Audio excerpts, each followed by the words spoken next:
Hello everyone, my name is Nicole Allen Grant. My educational institution is Franklin University. The subject is HCM 495 and this is my course presentation. The topic for my course presentation is Leading Organizational Transformation through the Dynamic Culture Leadership Model in Healthcare. On my second slide, I will present to you my introduction. On my second slide, I present to you the introduction, which is the presentation of the Dynamic Culture Leadership Model.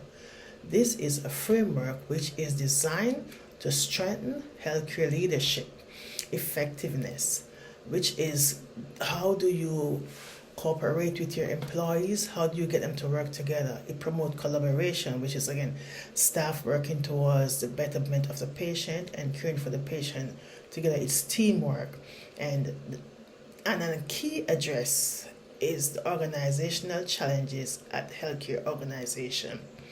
And in doing so, on my third slide, I will present to you one of the challenges in the healthcare organization that is currently affecting our education or the organization, and which it also affects our patient care and how the patient receive care. And this is staff shortages and burnout. Now, with the issue of staff shortages and burnout, it relates back a couple years ago after the COVID vaccine. The healthcare industry got a major hit because we have lost a lot of healthcare workers. Some have retired, some have passed away from the disease, and some have left the job because of the vaccine mandates that have been implemented. So there's a shorting of staffing. This reflects on patient care, and this have led to patient safety because sometimes the timeline for patient respond can affect how the patient reacts, if it can get critical, or if the situation can be dealt in a certain way. And this affects the quality and outcome and also staff morale.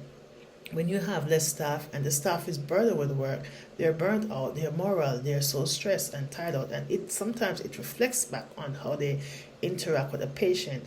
So you want to have flexibility with your staff and work with them in doing so. And this is how a dynamic transformational and cultural responsive leader. Also, cultural development is also important. There are many cultures in healthcare. Leaders of all different cultures all over the world are healthcare leaders. So having a diverse leaders will also help to alleviate, so everyone has understanding and communication can be built on to improve patient care and outcome. My next slide, which is my fourth slide, I will present you the overview of the dynamic culture leadership model. Now, the overview of the dynamic culture leadership models integrates transformational, adaptive, and assertive leadership principle. This fosters collaboration, innovation, and accountability across department. What I mean by that, when I talk about transformational leader uses shared visions with employees to inspire them to do better as it reflects to patient care. Do you inspire your employee to achieve the best and to reach a high standard? When they do good in patient care, this reflects in the outcome, and this also improves the score and the quality in healthcare. Now, in adaptive leadership styles, this reflects the flexibility such as being change in the organization. You don't want to stick to the old. You want to bring in new. You want to push your staff. When I say push your staff, you encourages them and collaborate with employee along with continuous learning development programs that help your employee and enhance them in patient care or in whatever they do in regards to the healthcare in their job description. Servant leadership now, it reflects on you're going to put your staff first. You're not really putting your staff first, but you're going to be considerate to your staff. You're going to acknowledge your staff and show interest in their growth and their well-being as your employees, because if you're not showing interest in their well-being, this affects them in their function of their job. When they see that you care as their manager or their leader, then they will be open up to you. You can build a relationship with them. You are there to serve them, what their needs are. How can you help them to be better in their profession? That is what a servant leader is. And all those have come under the dynamic culture leadership models. Also, foster collaboration. As I said again, it's about teamwork, collaboration with employee and leadership. That relationship is very important as it relates to the well-being of the patient care. Innovation, technology, enhanced technology in the healthcare organization also helps. It treats patients fast and effective, and it also accounts for the outcome of patient care.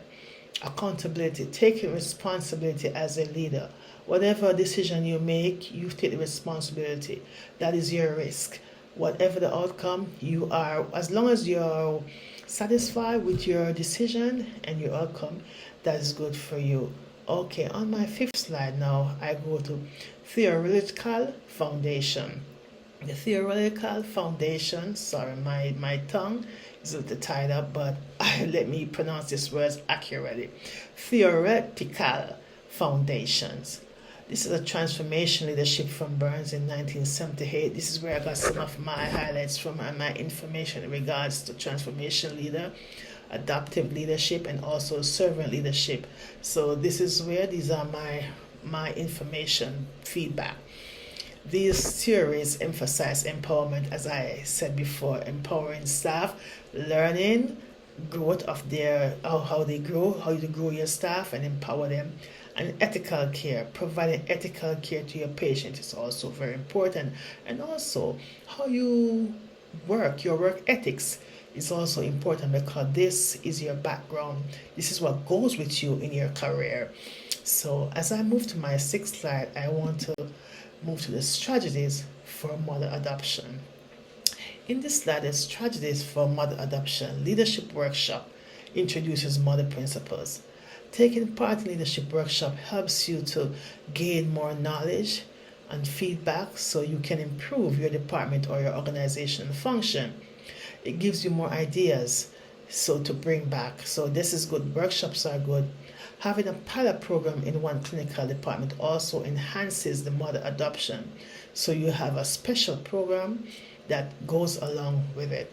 And mentorship network for leadership support. Supporting each other, having feedback from each other so you can collaborate. All ideas that sponsors and fosters a better healthcare in organization or environment. Cultural alignment session for shared values. As I emphasized before, there are leaders from all backgrounds, so therefore it is very, very important that we have cultural alignment. There are various cultures, so as we communicate, we have to be aware and we align ourselves with all the cultures, and this depends on the organization policies that aligns with the organization. And I think as in this century, as time evolves in healthcare, diversity is very important because without diversity, we have less ideas, and shared ideas are very important. Everyone idea count, everyone voices is important in the self-care and healthcare of the patient. And a key stakeholders now, we're going to look at the key stakeholders in the healthcare system. The executive leadership and nursing directors are part of the key stakeholders in the healthcare organization because they are responsible for making the top decisions for any policy changes that goes on and keeping the healthcare organization aligned with federal and state agency policies and requirements. Human resources and quality improvement teams. These two teams for human resource department are responsible for the hiring, maintaining the employment records, transfers of some employee, and also the termination of employees, and also background checks, and these are more administrative work for human resources. Quality improvement goes with the continuous assessment, evaluation, and improvement method of the healthcare organization. And as I said, this is always an ongoing issue. These are very important stakeholders in the organization. Finance and compliance officers also add to these lists. Finance and compliance officers are responsible for all the financial decisions made by the organization along with executive leaders. They are responsible how the money is allocated and how the finances are received through insurance and all that, for funding insurance companies, how patient pay, how patient get their benefits. Finance deals with that, and compliance, keeping compliance with state and federal regulations under the HIPAA and CMS laws are very important. Those are under finance and compliance officers. Patient advocacy representatives plays also an important role in stakeholders. They are the voice of the patient. They advocate for the rights of the patient. They are in the middle of patient care. All communications go through patient advocate for satisfaction and or for praise or for complaints. Patient advocacy are responsible for dealing with that and forward it to the necessary channels. My next slide, which is my 8th slide, I will present you stakeholder buy-in strategies. Now, looking at stakeholders buy-in strategies, present data linkage leadership to performance. It engages stakeholders in refining the model, and it recognizes model-driven leadership behaviors. It also maintains transparent communication on outcomes. So these are very important for stakeholder buying strategies.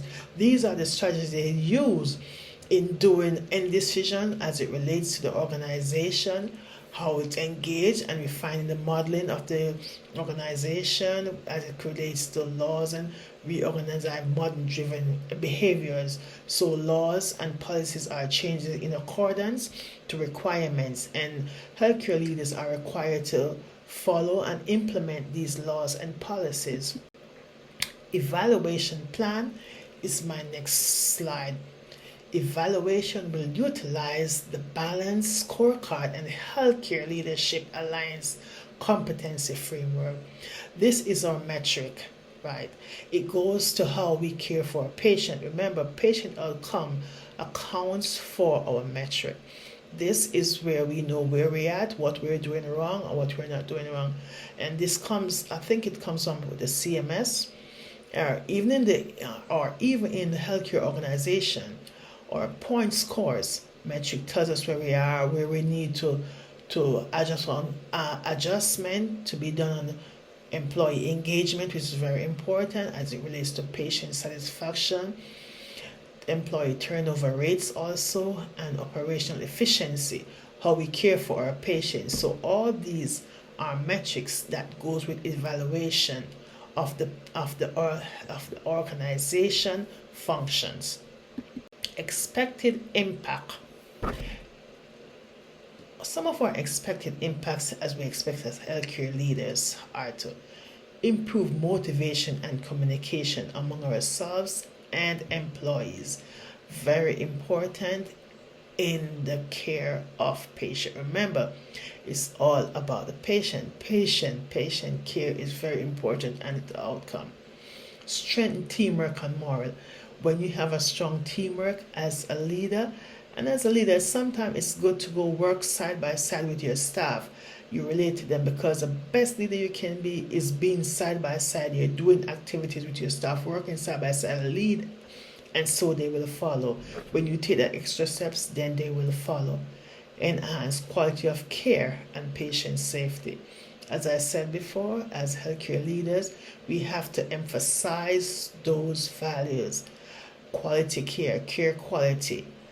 As I said, we know there's a shortfall, but we have to be flexible, and the patient always has their rights, and it's good for them to get acknowledgement when they want acknowledgement. Even if to acknowledge them, say, I'll be right back with you, or I'll get someone to help you. Those enhance patient quality of care, acknowledges them. All they need is just an acknowledgement that you'll be there, and they will be fine. You get to them, they will be grateful. So Sustainable organizational performance. Sustain a quality performance is very important for the organization. This goes for the organization reputation. When you have a sustainable organization performance, it accounts for the quality of the organization reputation, and then you have a very, very good structure that cares for patients. The reputation will be good. You will have more patients going there. So that's a good reputation. Okay, quality performance and financial outcome is my 11th slide. This model supports quality improvement. Quality improvement, as we all know, is the foundation of patient care. The quality of patient care that we offer to a patient accounts for the outcome and quality improvement. Quality improvement comes under assessing what we're doing, evaluation of the assessment, how are we doing within an organization, how we care for a patient, how we document, how we doing, or are we adhering to state and federal law. All those measures counts under quality care, and this accounts for the improvement and operational efficiency, and it accounts for a financial background, because the quality care that we offer to a patient, that's how we get what reimbursement through federal government, insurance agencies. That's how we get reimbursement. This is helped to run the organization and to pay our employees. So this, we have to be on top of all these aspects, and values are very important if you want to have an organization that is sustainable and have a good reputation that can bring more patients. So that's all we have to do and more. In my conclusion of my slide, I present to you a dynamic culture model.